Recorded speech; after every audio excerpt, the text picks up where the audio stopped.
সারা দুনিয়ায় দিনের বার্তা করতে প্রচার ও প্রসার, কুরআন হাদিসের আলোকে শোনো বয়ান ভাই আমার। আলহামদুলিল্লাহি রাব্বিল আলামিন ওয়াসসালাতু ওয়াসসালামু আলা সাইয়্যিদিল মুরসালিন, আম্মা বা'দু, ফাউযু বিল্লাহি মিনাশ শাইতানির রাজীম, বিসমিল্লাহির রহমানির রহিম। আসসালাতু ওয়াসসালামু আলাইকা ইয়া রাসূলুল্লাহ ওয়া আলা আলিকা ওয়া আসহাবিকা ইয়া হাবিবাল্লাহ। আসসালাতু ওয়াসসালামু আলাইকা ইয়া নবিয়াল্লাহ ওয়া আলা আলিকা ওয়া আসহাবিকা ইয়া নূরাল্লাহ। মাদানী চ্যানেলের দর্শক শ্রোতা, মাহে রমজানের প্রতিদিন এই টাইমেই মাদানী চ্যানেলের মাধ্যমে সুন্নতে ভরা বয়ান দেখে থাকেন। আজকে ইনশাআল্লাহ তাবারক ওয়া তাআলা উপস্থিত হয়েছি সুন্নতে ভরা বয়ানের আরও একটি বিষয়, আরও একটি টপিক নিয়ে ইনশাআল্লাহ তাবারক ওয়া তাআলা। আশা রাখি সুন্নতে ভরা বয়ানের শুরু থেকে শেষ পর্যন্ত সাথে থাকবেন, অংশগ্রহণ করবেন এবং ভালো ভালো নিয়ত সহকারে আজকের যে বিষয় আমরা নিয়েছি এর মধ্যে আমল করার যে বিষয়গুলো আসবে, ভালো কথাগুলো আসবে, এগুলো নোট করে নিব আমরা। যখন আল্লাহ তাবারক ওয়া তাআলা এবং নবী পাক সাল্লাল্লাহু তাআলা আলাইহি ওয়াসাল্লামের নাম মোবারক আসবে, তো আজ্জা ওয়াজাল সাল্লাল্লাহু তাআলা আলাইহি ওয়াসাল্লাম পাঠ করব। সাহাবা একরাম এদের নাম আসলে রাদিয়াল্লাহু তাআলা আনহু পাঠ করব। আউলিয়া একরামের নাম আসলে আমরা রাহমাতুল্লাহি তাআলা আলাইহি পাঠ করব। এভাবে করে যখনই সুযোগ আসে বয়ান শ্রবণ করার মাঝে দুরুদ ও সালামও পাঠ করব ইনশাআল্লাহ তাআলা। দুরুদ শরীফের অগণিত ফজিলাতের কথা কিতাবের মধ্যে বর্ণিত রয়েছে, যা আমরা প্রায় সময় কিন্তু মুবাল্লিগে দাওয়াত ইসলামী থেকে শুনে থাকি। বয়ানের মাধ্যমে, অনুষ্ঠানের মাধ্যমে দুরুদ ও সালামের ব্যাপারে নবী পাক সাল্লাল্লাহু তাআলা আলাইহি ওয়াসাল্লামও অনেক উৎসাহ প্রদান করেছেন হাদিসের মাধ্যমে। একটি ঘটনা দুরুদ শরীফের ব্যাপারে বাবা এসেছে কিতাবের মধ্যে। একজন লোক হজের উদ্দেশ্যে রওনা করেছিলেন, তার ছেলেও তার সাথে ছিল এবং আরও মুসাফিরগণ, হজ যাত্রীরা তাদের কাফেলার সাথে ছিল। যখন তাদের কাফেলা মরুভূমিতে গিয়ে পৌঁছালো এবং কিছু লোক আগে পিছে হয়ে গেল, হঠাৎ সেই লোকটি অসুস্থ হয়ে পড়ল। আর এতটাই অসুস্থ হলো, সামনে অগ্রসর হওয়া তার পক্ষে আর সম্ভব হচ্ছিল না। তার ছেলে যেহেতু তার সাথে ছিল, বাবাকে নিয়ে সেই মরুভূমিতে বিছানা দিয়ে দিল, বাবাকে সেখানে শোয়ালো। আর দেখতে দেখতে ওই লোকের দেহ থেকে রুহুটা বের হয়ে গেছে, অর্থাৎ দুনিয়া থেকে চলে গেছে, ইন্তেকাল করলো। যেহেতু হজ কাফেলা, যাত্রীরাও সাথে আছেন, আশেকে রসুল সাথে আছেন, তারা এই মরুভূমিতে ওই লাশের জন্য আর অপেক্ষা করতে পারল না। তাদের মধ্য থেকে কিছু লোক বললেন যে তোমরা এক কাজ করো, অপেক্ষা করো, যদি আশেপাশে কাউকে দেখা যায়, কোনো মানুষজনকে দেখো, তবে তাদের সহযোগিতা নিয়ে তোমার বাবাকে গোসল করানো, জানাজা পড়ানো, দাফন করার কাজগুলো সম্পূর্ণ করে তুমিও আমাদের পিছনে পিছনে হজের উদ্দেশ্যে চলে এসো। এটা বলে বাকি সদস্যরা, বাকি হজযাত্রীরা রওনা হয়ে গেলেন। যখন সবাই রওনা হয়ে গেলেন, সে আশেকে রসুল নিজের বাবার লাশ নিয়ে বসে আছে। কি করব, কাকে ডাকবো?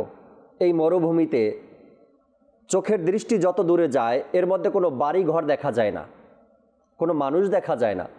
আমার বাবার লাশকে নিয়ে আমি কোথায় যাব, কি করব? এমনিভাবে চিন্তা করতে লাগলো। একটা পর্যায়ে এসে যখন মানুষ ক্লান্ত হয়ে যায়, যখন মানুষের এনার্জি ডাউন হয়ে যায়, যখন মানুষ বেশি দুশ্চিন্তা করে, একটা সময় তার চোখে ঘুমের ভাব চলে আসে। এটা হয়তো আপনারা প্রতিদিন রাত্রে খেয়াল করেন নিজের ব্যাপারে। সারাটা দিন যখন আপনি অফিস করেন, আদালত করেন, ব্যবসা বাণিজ্য করেন, হিসাব নিকাশ করেন, আরও দুনিয়ার কাজ করেন, সর্বশেষে যখন আপনি বাসায় গিয়ে ফ্রেশ মাইন্ডে কিছু খাবার খান, বিছানাতে পিঠ লাগান, সাথে সাথে চোখে ঘুম চলে আসে। এমন অসংখ্য ভাইয়ের কাছ থেকে অভিমত শুনতে পেয়েছি আমি, যে ইদানিং আমার ঘুম খুব ভালো হচ্ছে। এর পিছনে একটা কারণ এটাই যে আপনি খুব পরিশ্রমের মধ্যে আছেন, খুব পরিশ্রমের মধ্যে আপনার সময় দিন অতিবাহিত হচ্ছে। সারাদিন পরিশ্রম করার পরে একজন ব্যক্তি যখন রাতে আরাম করতে যায় তখন তার ঘুম আর ডাকতে হয় না, অটোমেটিকলি তার ঘুম চলে আসে। পরিশ্রম শারীরিকভাবে, পরিশ্রম তার মানসিকভাবে হয়ে থাকে, বিভিন্ন চিন্তা ভাবনা করে কাজগুলো ম্যানেজ করতে হয়। আর যখন অবসর সময় পায় তার যে বিবেকটা আছে এটা একটু শিথিল হয়। আর এই বিবেকটা, মানুষের বুদ্ধিটা, জ্ঞানটা ঘোরপাক খেতে থাকে সারাদিন। একটু যখন শিথিল হয় তখন তার চোখে অটোমেটিকলি ঘুম চলে আসে। এক আরামের ঘুম দেয় 6 ঘন্টা 7 ঘন্টা, একেবারে ফজর পর্যন্ত। আপনার পক্ষে সম্ভব যদি আপনি এই কাজগুলো করতে পারেন। সেই আশেক রসুলের সাথে এমনটাই হলো। যেহেতু সে হজের উদ্দেশ্যে রওনা করেছে, অনেক পথ পাড়ি দিয়ে এসেছে, মরুভূমির মধ্যে পায়ে হেঁটে হজে যাওয়া, রোদের তাপ, নিচে বালু, পানি নেই, খাবার, সবার সাথে একত্রিত হাঁটতে হবে, একটু ক্লান্ত হয়ে পড়ল। এরপরে বাবা মারা গেলেন, বাবার লাশ সামনে, মরুভূমিতে কেউ নেই। সব কিছু চিন্তা করে একটা পর্যায়ে এসে তার চোখে ঘুম চলে আসলো। সে সেখানে বসে বসে অথবা শুয়ে গেল, চোখে একটু তন্দ্রা ভাব আসলো, একটু ঘুমের ভাব আসলো। যখন এই আশেকে রসুল এত দুশ্চিন্তার মধ্যে মরুভূমিতে তার বাবার লাশ নিয়ে পড়ে আছে, নবী পাক সাল্লাল্লাহু তাআলা আলাইহি ওয়াসাল্লামের দয়া হয়ে গেল। যখন তার চোখে ঘুমের ভাব চলে আসছে, নবী পাক সাল্লাল্লাহু আলাইহি সাল্লাম তার বিপদের সময় তার কাছে এসে গেলেন। ঘুমন্ত অবস্থায় তিনি দেখলেন কোনো এক নুরানি চেহারাধারী ব্যক্তি তাদের কাছে আসছেন এবং তাকে এই বিপদ থেকে উদ্ধার করছে। কিভাবে উদ্ধার করছে? তার বাবার লাশ যে আছে সেই লাশের উপর থেকে কাপড় সরালেন সেই নুরানি চেহারাধারী ব্যক্তি, এবং দেখলেন যে গুনাহের কারণে তার চেহারা কুৎসিত হয়ে গিয়েছে, কালার পরিবর্তন হয়ে গেছে, দেখার মতো নয়। ওই নুরানি চেহারাধারী ব্যক্তি সেই লাশের চেহারার মধ্যে নিজের হাত মালিশ করে দিলেন এভাবে। আর দেখতে দেখতেই সেই লাশের যে চেহারার রং পরিবর্তন হয়ে গিয়েছে অথবা কুৎসিত হয়ে গিয়েছে, নুরানি হাত মোবারক যখন সেই চেহারাতে লাগলো, আলোকিত হয়ে গেল, চেহারায় রোশনি চলে আসলো। সে আশেক রসুল ছেলে যে ঘুমের ভাব তার মধ্যে চলে আসলো, সে অবাক হয়ে গেল, ইনি কে? আমার এই বিপদের সময় আমার বাবার এমন অবস্থা, চেহারাই পরিবর্তন হয়ে গিয়েছে, কালার পরিবর্তন হয়ে গেল, তার হাত মোবারকের বরকতে আবার সুন্দর হয়ে গেল। সেই নুরানি চেহারাধারী ব্যক্তিকে জিজ্ঞাসা করতে লাগলেন, আপনি কে? আমার এই বিপদে এসেছেন, এত বড় উপকার আমার করলেন। তখন নবী পাক সাহিবে লাউলাক সাল্লাল্লাহু তাআলা আলাইহি ওয়াসাল্লাম ইরশাদ করলেন, আমি হলাম সেই সত্তা যার উপরে তোমার বাবা দুনিয়াতে দুরূদ শরীফ পাঠ করত। যে উম্মতি আমার উপর দুরূদ শরীফ পাঠ করছে দুনিয়াতে, আমি তার পেরেশানির সময়, তার বিপদের সময় আসবো না, এটা তো হতে পারে না। তাই তার ইন্তেকালের পরে যখন আমি দেখলাম আমার উম্মত পেরেশানিতে আছে, বিপদে আছে, এজন্য আমি চলে আসলাম তাকে বিপদ থেকে রক্ষা করার জন্য। হ্যাঁ, দুরুদ ও সালাম মানুষকে দুনিয়াতেই অনেক ফলাফল দেয়, আবার ইন্তেকালের সময়ও, আবার ইন্তেকালের পরেও যদি আমরা এই দুরুদ ও সালাম কন্টিনিউ করতে পারি, নিজের অভ্যাসের মধ্যে নিয়ে আসতে পারি দুরুদ ও সালামকে, তবে ইনশাআল্লাহ তাবারক ওয়া তাআলা এই দুরুদ ও সালাম দুনিয়াতেও আমরা এর উপকারিতা পাবো, ইন্তেকালের সময়ও এর উপকারিতা আমরা দেখতে পাবো, আর কবরে রাখলেও এর উপকারিতা আমরা পাবো ইনশাআল্লাহ তাবারক ওয়া তাআলা। সাল্লু আলাল হাবিব সাল্লাল্লাহু তাআলা আলা মুহাম্মদ সাল্লাল্লাহু তাআলা আলাইহি ওয়াসাল্লাম। চমৎকার এক বিষয় আজ মজলিসের পক্ষ থেকে সুন্নতে ভরা বয়ানে দেওয়া হয়েছে, যা প্রত্যেক মুসলমানের অর্জন করা খুবই জরুরি যদি সে জান্নাতে যেতে চায়। সকল মুসলমানের এই বিষয়টা অর্জন করা উচিত যদি সে জান্নাতে যেতে চায়। আর যদি জান্নাতে যাওয়ার লোভ না থাকে, জান্নাতে যাওয়ার লালস না থাকে, তবে হয়তো বা এই গুণ তার মধ্যে আসবে না। আর সেটা কি? খোদাভীরুতা। আল্লাহ তাবারক ওয়া তাআলার ভয় যদি বান্দার মধ্যে না থাকে, সে বান্দা কখনোই আল্লাহ তাবারক ওয়া তাআলার হুকুম হাকাম পালন করতে পারবে না, কেননা তার মধ্যে আল্লাহ তাআলার ভয় নেই। খোদাভীরুতা যে কাজ, খোদাভীরুতা এক অনেক বড় নেয়ামত আল্লাহ তাবারক ওয়া তাআলার পক্ষ থেকে। যদি বান্দার মধ্যে খোদাভীরুতা অর্জন না হয়, তবে কখনোই সে বান্দা আল্লাহ তাবারক ওয়া তাআলার হুকুমগুলো পালন করতে পারবে না। উদাহরণস্বরূপ কিছু কথা আমরা শুনি, এরপর ইনশাআল্লাহ তাবারক ওয়া তাআলা কোরআনে পাকের আয়াতে কারিমা এবং হাদিসে মোবারকা থেকে আপনাদেরকে আল্লাহ তাবারক ওয়া তাআলার সাথে সম্পর্ক কেমন হওয়া দরকার, আল্লাহকে কেমন ভয় করা দরকার একজন বান্দা হিসেবে, তাও আমরা জানব ইনশাআল্লাহ তাবারক ওয়া তাআলা। ভয় যখন মানুষের মধ্যে কাজ করে, ভয়, তখন অপরাধ করার পরেও নিজেকে লুকানোর চেষ্টা করে যে আমার তো ভুল হয়ে গেছে, এখন আমাকে তো গোপন থাকতেই হবে, কেননা আমি ভুল করছি। সন্তান যখন জেনে বা না জেনে ঘরের মধ্যে কোনো অন্যায় করে, কোনো ভুল করে, কোনো প্রয়োজনীয় জিনিস নষ্ট করে বা ভেঙে ফেলে বা ফেলে দেয়, যাই কিছু করুক না কেন, সন্তান 10 থেকে 12 বছর, 15 বছর বা 20 বছর বয়স হয়ে গেছে, বা এমন কোনো কাজ করলো যে কাজের কারণে বাবা বাসায় এসে আমাকে শাসন করবেই করবে, আর এই সংবাদটা বাবার কাছে পৌঁছবেই, যে কোনো মাধ্যমে হোক না কেন, তখন সন্তান কি করে? হয়তো আপনাদের সাথেও ঘটেছে, আপনার ঘরেও এমন ঘটনা অনেকবার আপনি দেখেছেন। সন্তান এমন কোনো ভুল করলো যে ভুলের কারণে সে জানে বাবা জিজ্ঞাসাবাদ করবে এবং আমাকে শাসনও করবে, আর যদি বাবা ওই মন মানসিকতা না হয় সন্তানকে পরিচালনা কেমনে করতে হবে এটা যদি বাবা না জানে, তবে যত বড়ই হোক না কেন সন্তান, এমনকি বিয়ার উপযুক্ত হোক না কেন, তারপরও সন্তানকে মার দিবে। মারার অভ্যাস থাকে কিছু মানুষের মধ্যে, গায়ে হাত তুলে, লাঠি দিয়ে, হাত দিয়ে।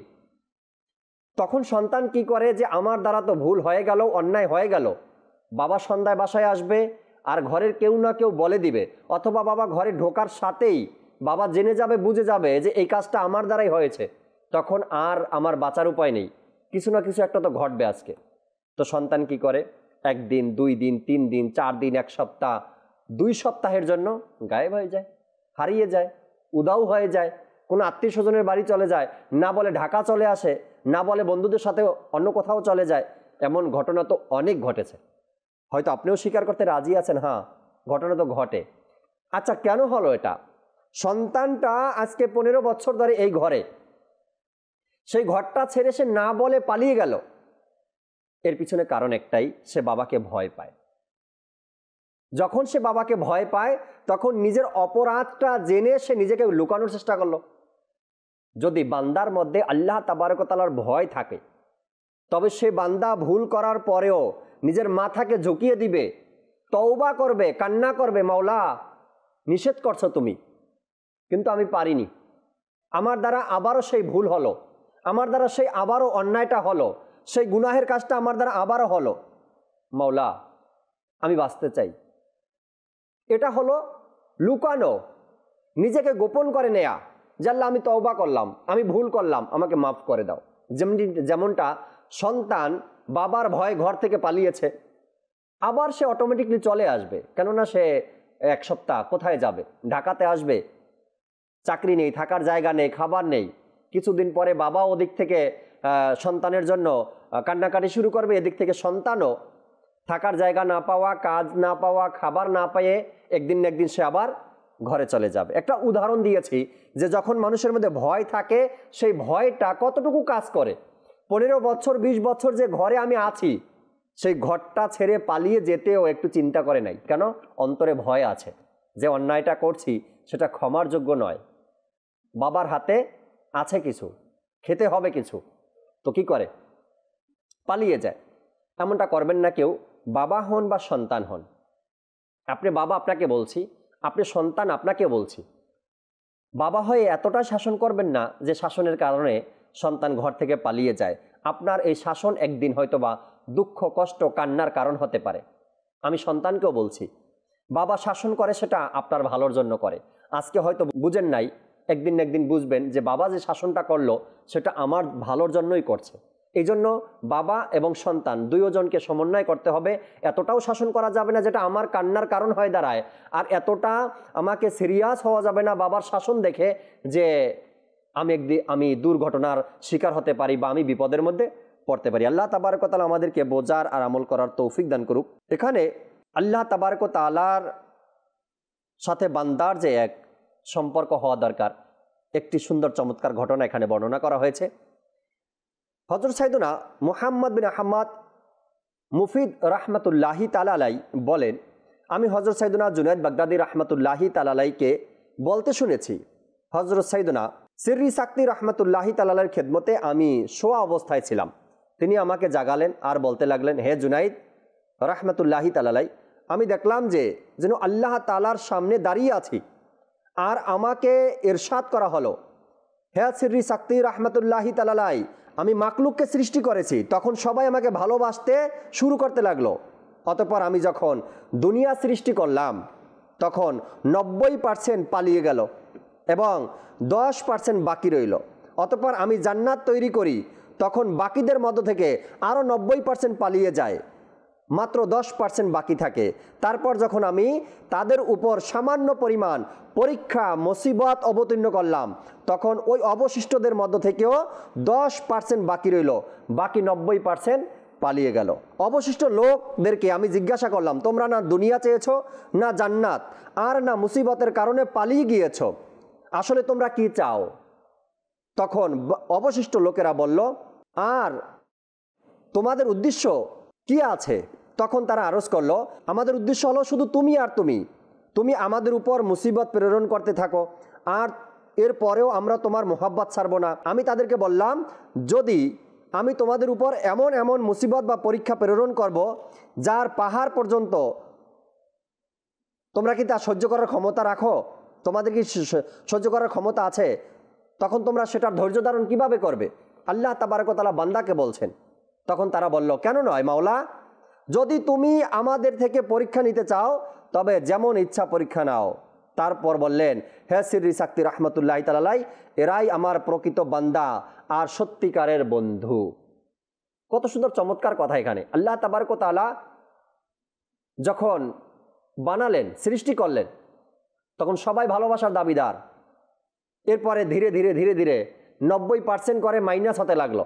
শেষ পর্যন্ত যে দলটা রয়ে গেল, আল্লাহ তাবারক ওয়া তাআলা তাদেরকে প্রকৃত আল্লাহ তাআলার বান্দা বলে কবুল করে নিয়েছেন। কোরআনে পাকের মধ্যে সূরা বাকারা আয়াত নম্বর 165-র মধ্যে আল্লাহ তাবারক ওয়া তাআলা ইরশাদ করেন, কানজুল ঈমান থেকে অনুবাদ, এবং ঈমানদারদের অন্তরে আল্লাহর ন্যায় কারো ভালোবাসা নেই। যারা ঈমানদার তাদের অন্তরে আল্লাহর ন্যায় আর কারো ভালোবাসা নেই। এই আয়াতে মোবারকার ব্যাপারে তাফসিরে সিরাতুল জিনান, সুবহানাল্লাহ, এক চমৎকার তাফসিরের নাম আপনাদেরকে শোনালাম, তাফসিরে সিরাতুল জিনান। কোন এই তাফসির? এর মধ্যে বিশেষত্ব কি আছে? তাফসিরে সিরাতুল জিনান পড়া কতটুকু দরকার এটাও আমাদের জানা দরকার। চলুন আমরা কিছু এই আয়াতে কারিমার ব্যাখ্যা বিশ্লেষণ জানার পূর্বেই তাফসিরে সিরাতুল জিনান সম্পর্কে কিছু তথ্য আমরা জেনে নেই। কেননা যখন কোনো বিষয়ের প্রতি আমরা ভালোবাসা অর্জন করতে চাই, তখন সেই বিষয়টাকে বারবার শুনতে হয়। তার ফজিলত, তার গুরুত্ব, তার বৈশিষ্ট্য, এগুলো যখন আমরা বারবার শুনি, তখন কিন্তু আমাদের অন্তরে সেই বস্তুর প্রতি ভালোবাসা আরও বেশি জন্মায়। সিরাতুল জিনানের ব্যাপারে শুনি, আল্লাহ চাই ইনশাআল্লাহ তাবারক ওয়া তাআলা অনেক ভালোবাসা আমাদের বাড়বে সিরাতুল জিনানের ব্যাপারে ইনশাআল্লাহ তাবারক ওয়া তাআলা। তাফসিরে সিরাতুল জিনানের প্রতিটি আয়াতের দুটি অনুবাদ দেওয়া হয়েছে। একটি অনুবাদ হলো আলা হযরত রাহমাতুল্লাহি তাআলা আলাইহির কানজুল ঈমান থেকে নেওয়া, দ্বিতীয়টি হলো কানজুল ইরফান থেকে নেওয়া। সেখানে বেশিরভাগ কানজুল ঈমান থেকেই নেওয়া হয়েছে। তাফসিরে সিরাতুল জিনানের মধ্যে নির্ভরযোগ্য ওলামা ইকরামের নতুন ও পুরাতন কোরআনী তাফসির এবং অন্যান্য ইসলামী জ্ঞানের উপর লিখিত কিতাব, বিশেষ করে সৈয়দ আলা হযরত রাহমাতুল্লাহি তাআলা আলাইহির অসংখ্য লিখিত কিতাব থেকে বাণী সংগ্রহ করে খুব সহজ পদ্ধতিতে উপস্থাপন করা হয়েছে। নাম্বার 3, তাফসিরে সিরাতুল জিনানের মধ্যে তাফসিরে খাজাইনুল ইরফান ও তাফসিরে নুরুল ইরফানেরও ফয়েজ বরকত রয়েছে। তাফসিরে খাজাইনুল ইরফান খলিফায় আলা হজরত সদরুল আফাজিল সৈয়দ হাফিজ হাকিম মুফতি নঈমুদ্দিন মুরাদাবাদী রহমতুল্লাহি তাআলার এবং তাফসিরে নুরুল ইরফান খলিফা মুফাসিরে হাকিমুল উম্মাদ মুফতি আহমদ ইয়ার খান নঈমি রহমতুল্লাহি তাআলার। নাম্বার 4, তাফসিরে সিরাতুল জিনানের প্রশংসা চলছে। আরেকটু শুনে নিই। নাম্বার 4, তাফসিরে সিরাতুল জিনান খুব বেশি দীর্ঘ নয়, খুব সংক্ষিপ্ত নয়, বরং মাঝামাঝি। নাম্বার 5, তাফসিরে সিরাতুল জিনানের মধ্যে যতটুকু সম্ভব সহজ পদ্ধতি গ্রহণ করা হয়েছে, যাতে সাধারণ মানুষও এর থেকে উপকৃত অর্জন করতে পারে। নাম্বার 6, তাফসিরে সিরাতুল জিনানের মধ্যে আমলের সংশোধনের জন্য সমাজের মন্দ দিকগুলোর আলোচনা ও তার শাস্তির আলোচনাও করা হয়েছে। তাফসিরে সিরাতুল জিনান, সুবহানাল্লাহ। এই তাফসিরে সিরাতুল জিনানের মধ্যে আমল সংশোধনের জন্য সমাজের মন্দ দিকগুলোর আলোচনা এবং তার শাস্তির আলোচনাও করা হয়েছে, যেন একজন সাধারণ মানুষ তাফসিরে সিরাতুল জিনান পড়ার কারণে তার মধ্যে আমলের সংশোধন হয়ে যায়, তার মধ্যে সমাজের যে খারাপ দিকগুলো রয়েছে, মন্দ দিকগুলো রয়েছে তাও সে জানতে পারে এবং তার শাস্তি কি রয়েছে তাও সে জানতে পারে। নাম্বার 7, তাফসিরে সিরাতুল জিনানের মধ্যে জান্নাতের নিয়ামত অর্জনের শিক্ষা এবং জাহান্নামের শাস্তি থেকে মুক্তির পথ বিদ্যমান রয়েছে। কে না চায় এটা? জান্নাতের নিয়ামত রাজির কথা আর জাহান্নাম থেকে মুক্তির উপায় কে না খোঁজে? প্রত্যেকটা লোক কিন্তু খোঁজে, আর এর মাশাআল্লাহ বর্ণনা দেওয়া হয়েছে সিরাতুল জিনানের মধ্যে। নাম্বার 8, তাফসিরে সিরাতুল জিনানের মধ্যে বাতিনি রোগের ব্যাপারে সুন্দর ব্যাখ্যা করা হয়েছে। যদি আপনি তাফসিরে সিরাতুল জিনান পড়েন তবে এর মধ্যে সুন্দর বাতিনি রোগের ব্যাখ্যা দেওয়া হয়েছে, আর যেগুলো আমাদের জানা খুবই দরকার, খুবই প্রয়োজনীয়। বাতিনি রোগ সম্পর্কে আমাদের কোনো ধারণাই নেই, আর আমরা জানিও না, আর এর চিকিৎসাও আমরা করতে পারি না। নাম্বার 9, তাফসিরে সিরাতুল জিনানের মধ্যে বাবা মা, আত্মীয় স্বজন, ইয়াতিম, পাড়া প্রতিবেশী ইত্যাদির সাথে ভালো ব্যবহার করার এবং আত্মীয়তার বন্ধন রক্ষা করার ব্যাপারে সংশোধনীয় সারাংশ রয়েছে। কয়েকটা কথা এর মধ্যে চলে আসছে, যেমন মা বাবা, আত্মীয় স্বজন, ইয়াতিম, পাড়া প্রতিবেশী এদের সাথে ভালো ব্যবহার করা এবং আত্মীয়তার বন্ধন রক্ষা করার ব্যাপারেও বিভিন্ন দিক নিয়ে তাফসিরে সিরাতুল জিনানের মধ্যে আলোচনা করা হয়েছে। নাম্বার 10, তাফসিরে সিরাতুল জিনানের মধ্যে আহলে সুন্নাতের আকীদা এবং আহলে সুন্নাতের কার্যাবলীর দলিল সমূহ ব্যাখ্যা করা হয়েছে। সবচাইতে মেইন পয়েন্ট এটা। তাফসিরে সিরাতুল জিনানের মধ্যে আহলে সুন্নাতের আকীদা এবং আহলে সুন্নাতের কার্যাবলীও ব্যাখ্যা করা হয়েছে। নাম্বার 11, তাফসিরে সিরাতুল জিনানের মধ্যে অবস্থা বেদে হুজুর সাল্লাল্লাহু আলাইহি সাল্লাম এবং সাহাবা একরাম আলাইহিমুর রিদওয়ান এবং আউলিয়া একরাম এর জীবনী ঘটনা বর্ণনা করা হয়েছে। নাম্বার 12, তাফসিরে সিরাতুল জিনানে আয়াত থেকে সংগৃহীত রং বেরঙের নিত্য নতুন সুবাসিত মাদানী ফুল রয়েছে। আল্লাহ তাবারক ওয়া তাআলার প্রতি ভালোবাসায় ভরপুর যে আয়াতটি আমরা শুনলাম দর্শক শ্রোতা, যা সূরা বাকারার 165 নম্বর আয়াত, তা এর ব্যাপারে সিরাতুল জিনানে যা এসেছে, আল্লাহ তাবারক ওয়া তাআলার মনোনীত বান্দারা সমস্ত সৃষ্টির চেয়ে আল্লাহ তাআলাকে বেশি ভালোবাসবে। তাফসিরে সিরাতুল জিনানের মধ্যে এসেছে আল্লাহ তাবারক ওয়া তাআলার মনোনীত বান্দারা সমস্ত সৃষ্টির মধ্যে আল্লাহ তাআলাকে সবচাইতে বেশি ভালোবাসবে। আল্লাহ তাআলার ভালোবাসায় জীবিত থাকা এবং আল্লাহ তাআলার ভালোবাসায় মৃত্যুবরণ করাটা তাদের জীবনের উদ্দেশ্য ছিল। আল্লাহওয়ালা ব্যক্তিরা, আল্লাহ তাবারক ওয়া তাআলার মনোনীত ব্যক্তিরা, বান্দারা, তাদের কেমন মন মানসিকতা ছিল? আল্লাহ তাআলার ভালোবাসার জন্যই তারা বেঁচে থাকতো, আল্লাহ তাআলার ভালোবাসার জন্যই তারা দুনিয়া থেকে বিদায় নিতেন।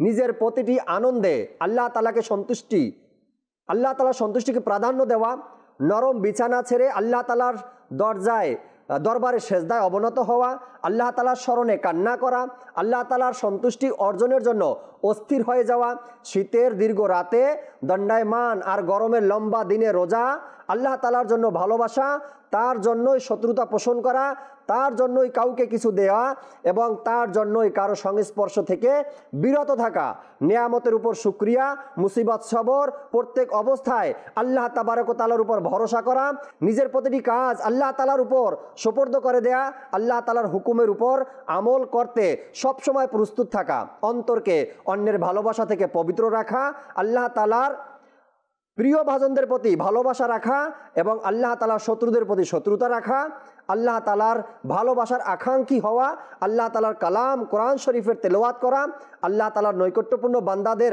নিজের অন্তরের মধ্যে স্থান দেয়া, তাদের প্রতি ভালোবাসা রাখা, আল্লাহ তাআলার প্রতি ভালোবাসা বৃদ্ধির জন্য তাদের সংস্পর্শ গ্রহণ করা, আল্লাহ তাআলার সম্মান মনে করে তাদের সম্মান করা, এবং সমস্ত কাজ এবং এগুলো ছাড়া অন্য কোনো কাজ এরূপ যা আল্লাহ তাআলার জন্য দলিল, তাদের দাবিও সেটাই।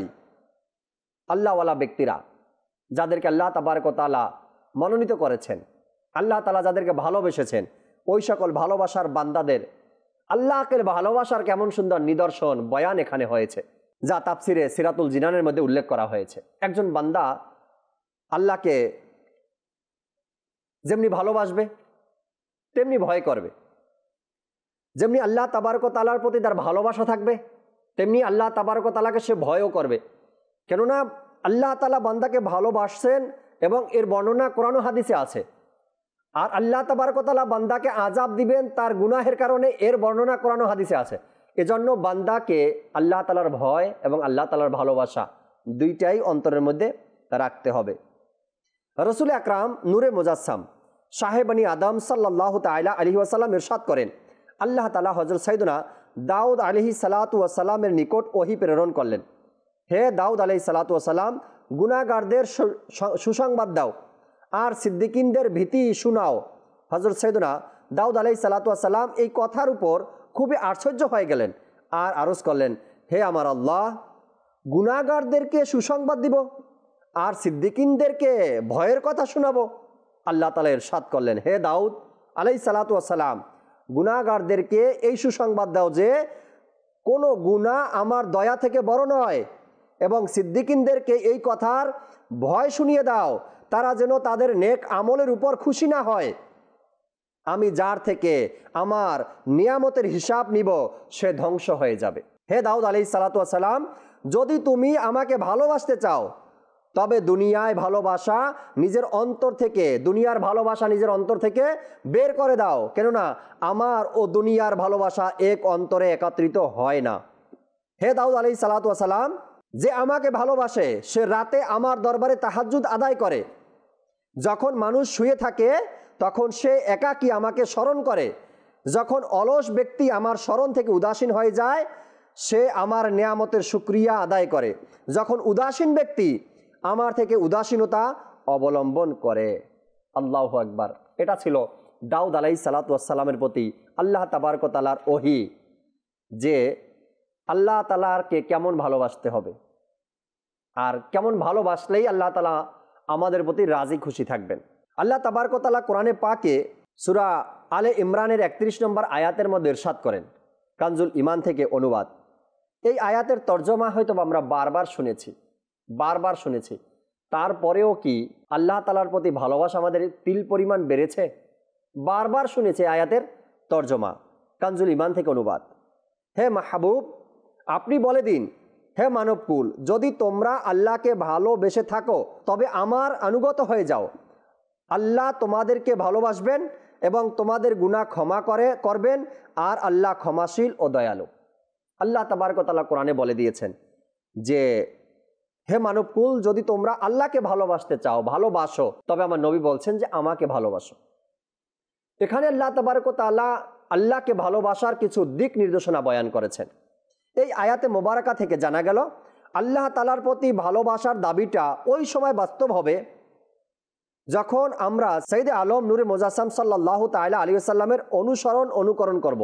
হাকিমুল উম্মাত হযরত সাইয়েদনা মুফতি আহমদ ইয়ার খান নঈমী রাহমাতুল্লাহি তাআলা আলাইহি এই আয়াতের সার অংশে বর্ণনা করেন, হে নবী সাল্লাল্লাহু তাআলা আলাইহি সাল্লাম, আপনি ওই সমস্ত লোকদের বলে দিন যারা আমার ওসিলা ছাড়া আমাকে ভালোবাসতে চায়, বা যারা নিজের প্রতিপালককে প্রিয় জেনে আপনার থেকে মুখ ফিরিয়ে নেয়, আপনার অনুসরণ ব্যতীত অন্যভাবে খোদা পর্যন্ত পৌঁছাতে চায়, তাদের সবাইকে ঘোষণা করে দিন, যদি তোমরা আল্লাহকে ভালোবাসতে চাও তবে না আমার বিরুদ্ধে আচরণ করবে, না আমার সমতুল্য হওয়ার চেষ্টা করবে, না আমার আগে চলবে, বরং গোলাম হয়ে আমার পিছনে পিছনে চলো। এসো, নিজের কথা, কাজ, আমল, জীবনের সব কিছু আমার উপমা বানাও, এবং আমার মধ্যে বিলীন হয়ে যাও, এরপর জীবন পাল্টে যাবে। কেননা আমার প্রতিপালক তোমাকে নিজের আপন করে নেবেন এবং তুমি যা চাও তিনি সেটাও করবেন। এর সাথে সাথে তোমাদের সমস্ত গুনাহ ক্ষমা করে দিবেন। কেননা আল্লাহ তাবারক ওয়া তাআলা বড় ক্ষমাশীল এবং রহমান এবং রহিম। নিজেকে তার ক্ষমা ও দয়ার উপযুক্ত বানাও, তারপর মজা দেখো। এজন্য আমাদেরও দিন রাত আল্লাহ তাআলার এবং তার রসুল সাল্লাল্লাহু আলাইহি সাল্লামের হুকুমের অনুসরণে অতিবাহিত করতে হবে। কেননা ভালোবাসার দাবি হলো এটাই যে যাকে ভালোবাসা হয় তার অনুকরণ করা হয়। আজ আল্লাহ তাবারক ওয়া তাআলাকে ভালোবাসার চেয়ে মোবাইলের প্রতি ভালোবাসা মনে হয় একটু বেশি হয়ে গেল। উদাহরণ দিচ্ছি, যতটুকু বুঝে আসে হয়তোবা আমরা এ থেকে ফিরেও আসতে পারবো যদি কিছু উদাহরণ শুনি আমরা। উদাহরণস্বরূপ, হাতে মোবাইল আর এশারের আজান হলো অথবা জোহরের আজান হলো, আল্লাহ তাবারক ওয়া তাআলার হুকুম, আজান হয়েছে, মুমিন বান্দা মসজিদে যাও, নামাজ আদায় করতে যাও, তোমাকে ডাকা হচ্ছে। সেখানে আমরা কি করলাম? আজান শুনলাম, আজানের আওয়াজও আসলো, মন থেকে একবার দুইবার এই ইশারাও আসলো যে হ্যাঁ নামাজের টাইম হয়েছে, নামাজের টাইম হয়েছে। আচ্ছা, এরপরে ঘর থেকে কেউ না কেউ আমাকে বলল, আপনাকে বলল যে নামাজের টাইম হয়েছে, উঠো, আর মোবাইল ইউজ করতে হবে না। অথবা আমি যদি অফিসে থাকি তবে আমার অফিসের কেউ না কেউ আমাকে বলল যে ভাই চলেন নামাজে যাই। ঘরের মানুষ, বাহিরের মানুষ, পাড়া প্রতিবেশী বা আমার অফিসে যারা আছে তারা কেউ না কেউ আমাকে ডাকলো। মুয়াজ্জিন সাহেব মসজিদে আজানও দিল, আল্লাহ তাআলার হুকুমও নামাজ পড়তে যেতে হবে। সবার ডাকার চেয়ে সব কেউ ডাকলো বা না ডাকলো, মুয়াজ্জিনের আজান কানে আসলো বা না আসলো, আল্লাহ তাবারক ওয়া তাআলাকে আমি ভালোবাসি আর আল্লাহ তাআলার হুকুম যে আমাকে নামাজ আদায় করতে হবে, সেখানে আল্লাহ তাআলার ভালোবাসা কোথায়? আর সোশ্যাল মিডিয়ায় ঢুকলাম, সেই মোবাইলটা আমার হাতে, এটা কোথায়? একটু যদি আমরা চিন্তা করি তবে আরো স্পষ্ট হয়ে যায়। এক ব্যক্তি তার সন্তানকে বিদেশে পাঠিয়েছে ভালো উপার্জনের জন্য, ভালো চাকরি করার জন্য। যখন বিদেশে পাঠিয়েছে বড় আশা ভরসা নিয়ে পাঠিয়েছে, সন্তান সেখানে উপার্জন করবে, অনেক টাকা পয়সা পাঠাবে, আমাদের কষ্ট দূর হয়ে যাবে, এভাবে অনেক চিন্তা ভাবনা করে বাবা তার সন্তানকে বিদেশে পাঠালো। আমার দেশেও অনেক মানুষ আছে যারা নিজ সন্তানকে পাঠায় বিদেশে, উপার্জনের জন্যই পাঠায় আর ভালোভাবে ফ্যামিলিটা চলবে এজন্যই পাঠায়। একটা সময় হয়তো বা ক্লান্ত হয়ে যায় প্রবাসী ভাইয়েরা, এমনভাবে ক্লান্ত হয়ে যায় যে ইবাদত থেকে দূরে, রিয়াজত থেকে দূরে, আল্লাহ তাআলার ভালোবাসা থেকে দূরে, আল্লাহ তাআলার সন্তুষ্টি থেকে দূরে, রোজা নামাজ থেকে দূরে, এমন ধোকার মধ্যে পড়ে যায়। আমি যার ঘটনা বলছিলাম সেই লোক তার ছেলেকে পাঠালো বিদেশে উপার্জনের জন্য। এমন একটা জমানা ছিল সব মানুষ লেখাপড়া জানতো না, কিছু কিছু মানুষ জানতো। ছেলে বিদেশে গেছে, সেখান থেকে প্রতি মাসে চিঠির যে খাম হয়, আমরা যে ছোটবেলায় দেখতাম বা আপনারাও দেখেছেন, এখনো পাওয়া যায়। আগে তো মোবাইল ফোন ছিল না, ডাকযোগে চিঠি আসতো, ছেলে বিদেশ থেকে ডাকযোগে চিঠি পাঠাতেন। তো ছেলে চিঠি পাঠাতেন আর চিঠির খামের ভিতরে বাবার প্রতি মাসের খরচের টাকাও পাঠাতেন। ডাক্তারের জন্য, চিকিৎসার জন্য পাঠাতেন, বাড়ির খরচের জন্য পাঠাতেন, বাবার জন্য পাঠাতেন, বাজারের জন্য পাঠাতেন, যা কিছু প্রয়োজন ভালো অ্যামাউন্ট একটা পাঠাতেন প্রতি মাসে। ভিতরে চিঠি থাকতো, সাথে টাকাও থাকতো। প্রতি মাসে ছেলে তার দায়িত্ব পালন করে যাচ্ছে। বাবা লেখাপড়া ছিল না, তাই কখনো চিঠি খুলে দেখেনি। প্রতি মাসে চিঠি আসতো আর বাবা যত্ন সহকারে চিঠিটা ভালো জায়গাতে রেখে দিতেন। কেন? আমার সন্তান চিঠি পাঠিয়েছে, যদিও বা টাকা পয়সা দেয় না, যদিও বা খোঁজ খবর নেয় না, যদিও বা আমার কাছে নেই বা আমি দেখি না, কিন্তু আমার সন্তান প্রতি মাসে একটা করে চিঠি পাঠায়। বাবা জানতো বা ছেলে আমার নামে চিঠি পাঠায়, কিন্তু ভিতরে কি আছে কখনো বাবা খুলে দেখেনি। একদিন কোনোভাবে বাবার সাথে যোগাযোগ হলো, ছেলে বিদেশেই আছে এখনো, কিন্তু কথাবার্তা বাবার সাথে কোনো মাধ্যমে কথা হলো। সন্তান জিজ্ঞাসা করলো, বাবা আমি যে প্রতি মাসে আপনাকে চিঠি পাঠাতাম সেই চিঠি কি আপনার কাছে পৌঁছায়? বাবা বলল, হ্যাঁ প্রতি মাসে চিঠি পেয়েছি আমি, একটা মাসও আজ পর্যন্ত আমার মিস হয়নি যে মাসে তোমার চিঠি আসেনি। সন্তান বলল, বাবা চিঠি কি তুমি কখনো খুলে দেখেছো? বাবা বলল, না চিঠি খোলা হয়নি, কারণ হলো এটা আমার বয়স হয়ে গেছে, চোখে দেখি না, আর দ্বিতীয় কথা আমি পড়তেও জানি না, চিঠি খুলে কি করব, আমি তো পড়তে জানি না। সন্তান ওদিকে কান্না করছে, বাবা এদিকে সন্তানের কান্না শুনছে। দীর্ঘদিন হয়ে গেল আমি চিঠি পাঠালাম, একটা চিঠিও বাবা পড়লো না। তার মানে চিঠি পড়েনি, বাবা চিঠি করছে কি?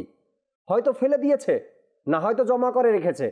এত পরিশ্রম এত কষ্ট যাদের জন্য করলাম সেই টাকাটাই বাবা হাতে পেল না।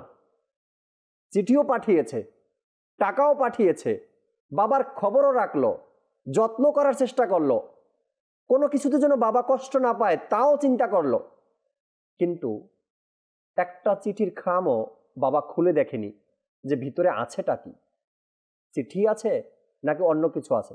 বাবা জানতো এটার মধ্যে চিঠি আছে, আমি পড়তে জানি না, কি আর লিখবে বাবা সন্তান আমার জন্য, বাবা কেমন আছো, কিভাবে চলছে, ঠিক আছো কিনা, প্রতি মাসে একই কথা লাগবে, একই চিন্তা ভাবনা, আর কি আর পড়ব।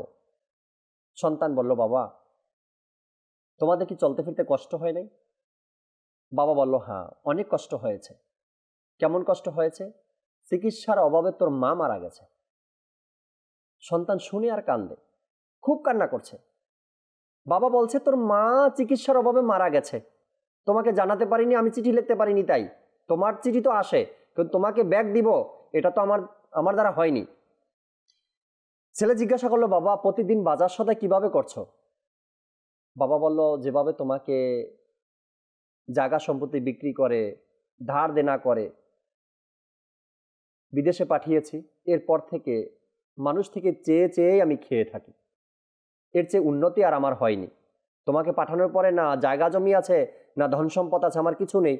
এখন মানুষ যদি দেয় খেয়ে থাকি, না দেয় তো না খেয়ে থাকি। বাবার যত কথা সন্তান শুনে সন্তান তত বেশি দুঃখিত হচ্ছে, কান্না করছে। তো সন্তান লাস্টে বলল, বাবা আমি প্রতি মাসে তোমার জন্য খরচের টাকা পাঠাতাম, যদি একবার তুমি চিঠি খুলে দেখতে ভিতরে আছে কি, হয়তোবা মা চিকিৎসা ছাড়া মারা গেছে এই কথাটা আজ আমার শুনতে হতো না, হয়তোবা কারো উপরে তোমার ভরসা করতে হতো না, কেউ দিবে তারপরে তুমি খাবে।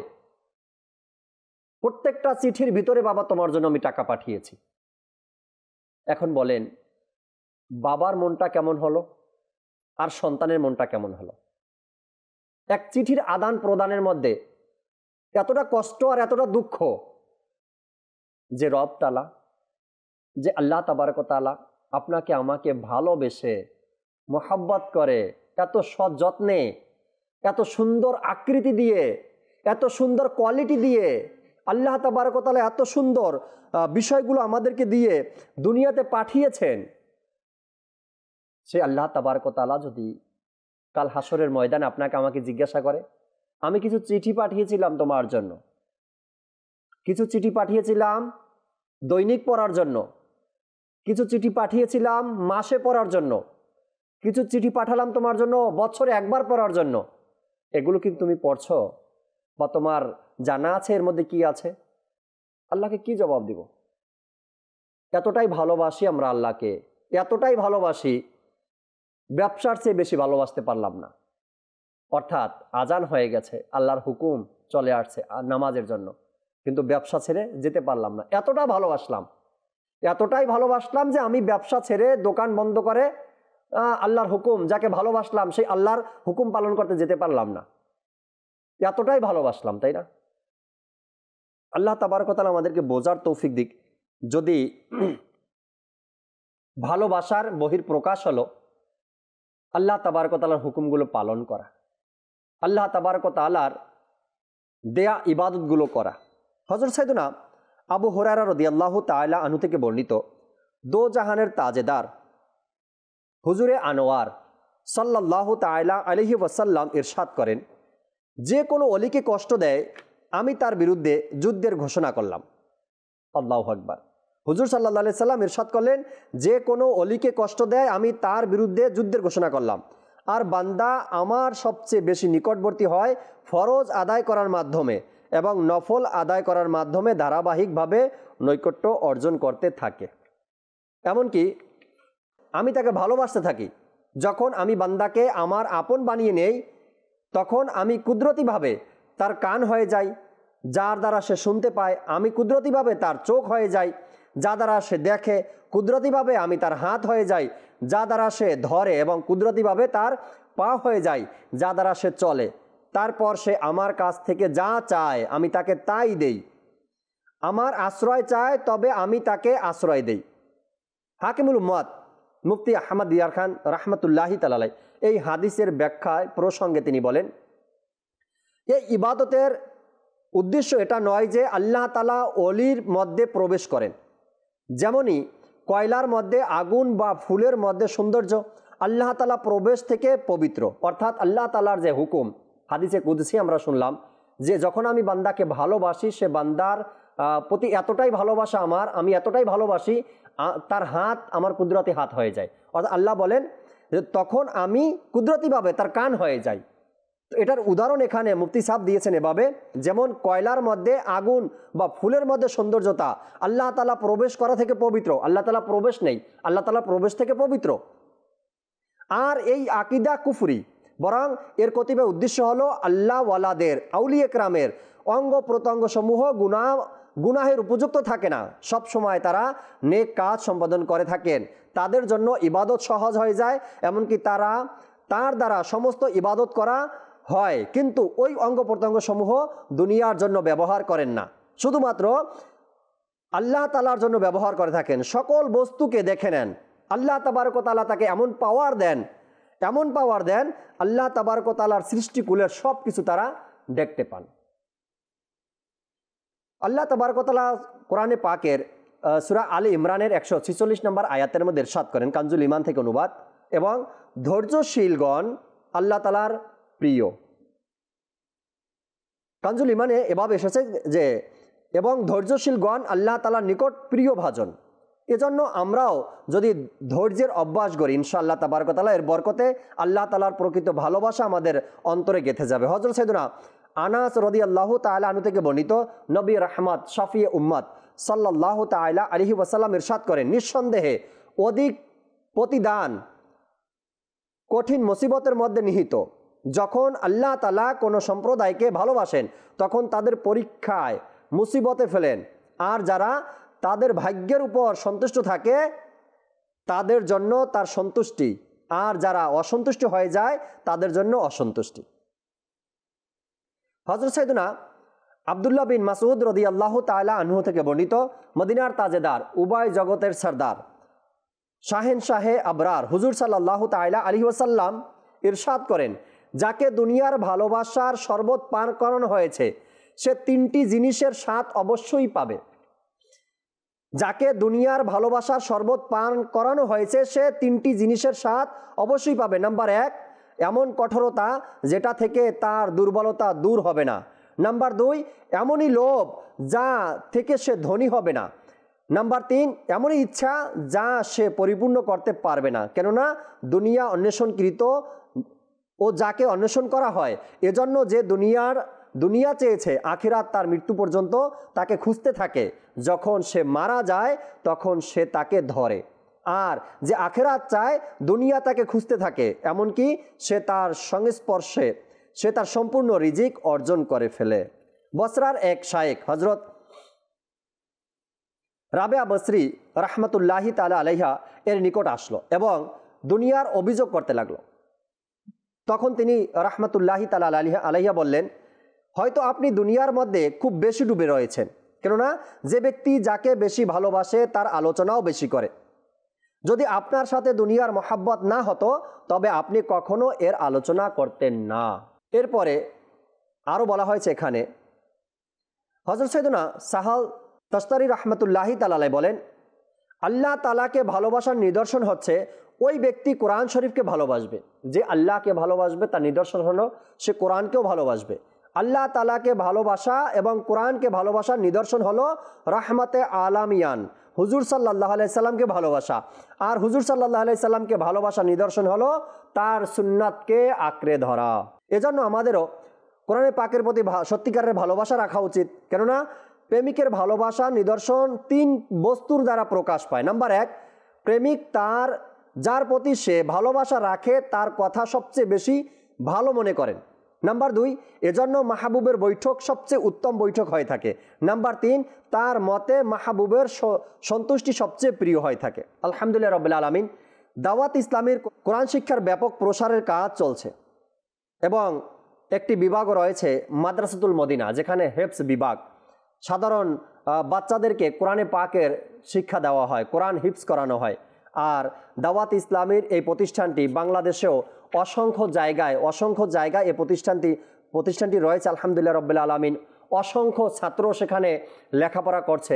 মাহে রমজান আমাদের মাঝে প্রত্যেক ব্যক্তি আমরা হয়তো নিজের ফিতরা আদায় করছি, নিজের জাকাত আদায় করছি, যাদেরকে আল্লাহ তাবারক ওয়া তাআলা তৌফিক দিয়েছেন জাকাতও আদায় করছি। দাওয়াত ইসলামের জামিয়াতুল মদিনা, মাদ্রাসাতুল মদিনা এবং আরও যে বিভাগগুলো রয়েছে, শোভাগুলো রয়েছে, ডিপার্টগুলো রয়েছে, দাওয়াত ইসলামের এই দিনই কাজ পরিচালনা করার জন্য আপনাদের যে সহযোগিতা প্রয়োজন তা প্রতি সময় আমরা বলে থাকি এবং আপনাদেরকে উৎসাহ প্রদান করে থাকি যেন আপনারাও এই কাজের মধ্যে অংশগ্রহণ করেন। আল্লাহ তাআলার দয়ায় মাহে রমজান, দান অনুদান তো করছেনই, দাওয়াত ইসলামীকেও আপনার পক্ষ থেকে ডোনেশন, দান অনুদান দিয়ে এই দাওয়াত ইসলামের কাজকে আরও মজবুত করবেন আশা রাখি ইনশাআল্লাহ তাবারক ওয়া তাআলা।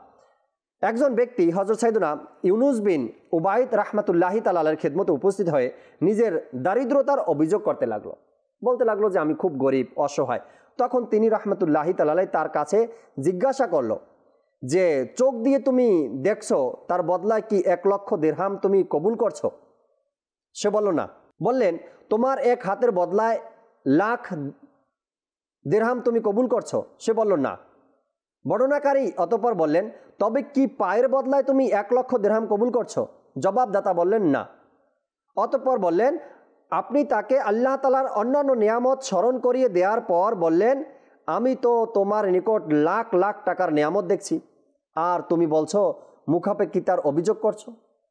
চমৎকার মাদানী ফুল ছিল আল্লাহওয়ালা ব্যক্তিদের। যখন কোনো ব্যক্তি অন্তরটা মরিচায় জমে যায়, অন্তরের মধ্যে দুনিয়ার লোভ লালসা ভরে যায় বা গুনাহের কারণে অন্তরে মরিচা জমে যায়, আল্লাহওয়ালা ব্যক্তিরা ওই সকল অন্তরের চিকিৎসা করেন, আল্লাহওয়ালা ব্যক্তিরা ওই সকল অন্তরকে পরিষ্কার করে দেন। যেমন এই ব্যক্তির কথা শুনলাম, তিনি এসে বলতে লাগলেন দুনিয়া দুনিয়া দুনিয়া, ধোঁকা খেয়েছি, এটা হয়েছে ওটা হয়েছে, এভাবে ওভাবে বিভিন্ন অভিযোগ তার কাছে তুলে ধরলো।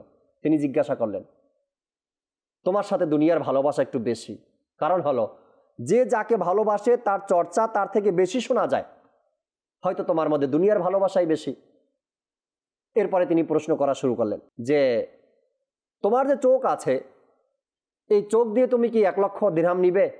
চোখ আমাকে দিয়ে দাও, তুমি 1 লক্ষ দিরহাম নিয়ে নাও। সে বলল না, আমি 1 লক্ষ দিরহামে চোখ বিক্রি করব না। স্বাভাবিক ব্যাপার, যদি 1 লক্ষ দিরহামে বা 1 লক্ষ টাকায় বিক্রি করে দেই চোখ, তো দেখবো কিভাবে? টাকা দিয়ে আমার কি দরকার? আমার চোখই নেই, আমি দেখতেই পাই না, টাকার কি প্রয়োজন? এরপরে তিনি বললেন তবে এক কাজ করো, তোমার 2 হাত কেটে আমাকে দিয়ে দাও, তোমাকে আমি 1 লক্ষ টাকা দিয়ে দিই। অভিযোগ তোমার খুব অভিযোগ, উপার্জন নেই, খেতে পারি না, চলতে পারি না, ব্যবসা বাণিজ্য লস, এটা সেটা, তো তোমার 2 হাত আমাকে দিয়ে দাও, 1 লক্ষ টাকা তোমাকে দিয়ে দিই।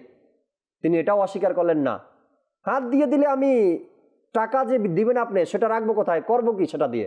হাত তো আমার আরও আগে প্রয়োজন। এভাবে করে কয়েকটা নিয়ামতের বর্ণনা করার পরে ওই আল্লাহর ওলি কত সুন্দর সংশোধন করে দিলেন, তোমার কাছে এত কিছু আছে, এত কিছু তোমার কাছে আছে যার দাম তুমি লক্ষ লক্ষ টাকাও স্বীকার করছো না, তারপরে অভিযোগ করছো আমার কাছে এটা নেই, আমার কাছে ওটা নেই, আমার কাছে ওটা নেই। তো আল্লাহ তাবারক ওয়া তাআলার প্রতি ভালোবাসা বান্দাকে এমনভাবে দেখাতে হবে দূর থেকে কেউ দেখলে যেন বুঝতে পারে হ্যাঁ এই ব্যক্তির মধ্যে আল্লাহর ভালোবাসা আছে। কেমন ভালোবাসেন আল্লাহকে দেখেন, আল্লাহর হুকুম অমান্য করছে না, আল্লাহ তাআলা যে কাজগুলো করতে নিষেধ করছে তা থেকে নিজেকে বাঁচিয়ে রাখছে। এখন আমরা সব মুসলমান, আমরাও দাবি করছি যে হ্যাঁ আল্লাহকে ভালোবাসি, আল্লাহকে অনেক ভালোবাসি, আল্লাহর ভয় অন্তরে আছে, অনেক ভয় আছে অন্তরে, আল্লাহর ভয় অনেক আছে, কিন্তু কোথায় নামাজ, কোথায় ইবাদত, কোথায় রিয়াজত? কোথায় ফরজ আমলগুলো করা যেগুলো আল্লাহ হুকুম করেছেন, যা থেকে আল্লাহ নিষেধ করেছেন, বাধা দিয়েছেন, আল্লাহ মানা করেছেন এই কাজগুলো করা যাবে না, নিষিদ্ধ, সেগুলোই আমাদের দ্বারা হয়। আবার আল্লাহকে ভয়ও করি, আবার আল্লাহকে ভালোবাসি। তো এই মিথ্যা যে দাবিদার আছে কতদিন চলবে এভাবে? সত্য অন্তরে তওবা করতে হবে। সত্য অন্তরে তওবা করে আল্লাহ তাবারক ওয়া তাআলার রাজি খুশির জন্য, আল্লাহ তাআলাকে ভালোবেসে এরপর দুনিয়াতে বেঁচে থাকতে হবে। কত মানুষ আজ এই দুনিয়ার ভালোবাসায় পড়ে নিজেকে পুরা খারাপ করে দিয়েছে, শেষ পর্যন্ত কিছুই পায়নি, না দুনিয়া পেয়েছে না আখেরাত পেয়েছে। যদি কোনো ব্যক্তি আখেরাতকে ভালোবাসে আর প্রয়োজন মোতাবেক দুনিয়াকে উপার্জন করে, দুনিয়া নিয়ে নেয় প্রয়োজন মোতাবেক, আর আখেরাতকে অর্জন করে নেয়, আখেরাত পেয়ে যায় সে, তবে সে দুনিয়াও পেল আখেরাতও পেল। আর যদি কোনো ব্যক্তি দুনিয়া দুনিয়া করলো কিন্তু আখেরাত পেল না, আর শেষ পর্যন্ত সে দুনিয়াও পেল না, তো দুনিয়াটাও গেল, তার আখেরাতও গেল। কাল কিয়ামতের ময়দানে সে অনুশোচনা করবে, আফসোস করবে, আমি কি করলাম এটা। আর একবার যদি আমাকে সময় দেওয়া হয়, সুযোগ দেওয়া হয়, তবে আমি দুনিয়ায় গিয়ে ভালো ভালো কাজ করে আসব, নেকির দাওয়াত দিব, 5 ওয়াক্ত নামাজ পড়ব, খারাপ কাজ থেকে বাধা প্রদান করব, অনেক কিছু ভাববে, অনুশোচনা করবে, অনুতপ্ত। সেই অনুতপ্তটা আমাকে দুনিয়াতেই হতে হবে। দুনিয়াতে আমাকে অনুশোচনা করতে হবে, আল্লাহ জীবন থেকে 30 বছর অতিবাহিত হয়ে গেল, জীবন থেকে 40 বছর অতিবাহিত হয়ে গেল, জানি না কি করতে পেরেছি। মাওলা কোন সেজদা তুমি কবুল করেছো জানি না, বাকি দিনগুলো যেন তোমাকে ভালোবেসে তোমার ভয়ে আমি ইবাদত করতে পারি, আল্লাহ তোমার জন্য তোমার ইবাদত করতে পারি। যখন বান্দা চায় অনেক কিছু করতে পারে, অনেক কিছু করতে পারে। হাজার হাজার মানুষ দেখবেন আল্লাহওয়ালা ব্যক্তি, আল্লাহওয়ালা ব্যক্তি তারা যখনই জাহান্নামের কথা শুনে চোখ দিয়ে পানি পড়ে, যখনই জান্নাতের কথা শুনে সেখানেও চোখ দিয়ে পানি পড়ে, জাহান্নামের কথা শুনে এই জন্য চোখ দিয়ে পানি পড়ে ভয়ে, আল্লাহ না জানি আমার ক্ষমা না হলে তো আমাকে এই জাহান্নামে যেতে হবে। জান্নাতের কথা শুনলে চোখ দিয়ে পানি পড়ে, আল্লাহ তোমার ভালোবাসা যদি অর্জন করতে না পারি তবে হয়তো এই জান্নাত আমি পাবো না, এই জান্নাত আমার জন্য নয়। তো বান্দা আল্লাহ তাবারক ওয়া তাআলাকে ভালোবাসবে আর আল্লাহ তাবারক ওয়া তাআলা বান্দাকে ভালোবাসবে। কেমন ভালোবাসা আর কেমন হবে সেটা যা এতক্ষণ পর্যন্ত আমরা আলোচনায় শুনলাম বয়ানের মাধ্যমে। তো আমাদের উচিত দর্শক শ্রোতা, বিগত জীবনটা আমাদের যেভাবে অতিবাহিত হয়েছে, আপনি যদি বলেন যে রাইট, আপনি যদি বলেন হ্যাঁ রাইট ছিলাম আমি, একটু নিজের বিবেককে জিজ্ঞাসা করেন, কোরআন ও হাদিস মোতাবেক কি আমার এই বিগত দিনটা যেটা গত হয়েছে আমার জীবনটা, সেটা কি রাইট ছিল নাকি রং ছিল? যদি আপনার বিবেক আপনাকে এটা বলে যে রাইট ছিল, মাশাআল্লাহ, খুবই ভালো কথা। আর যদি আপনার বিবেক এই সাধারণ জ্ঞানটা আপনাকে বলে যে না, খুবই রং ছিল, আল্লাহ তার রাসূলের হুকুম মোতাবেক চলতে পারোনি, তবে আপনাকে কি ফিরে আসা উচিত না?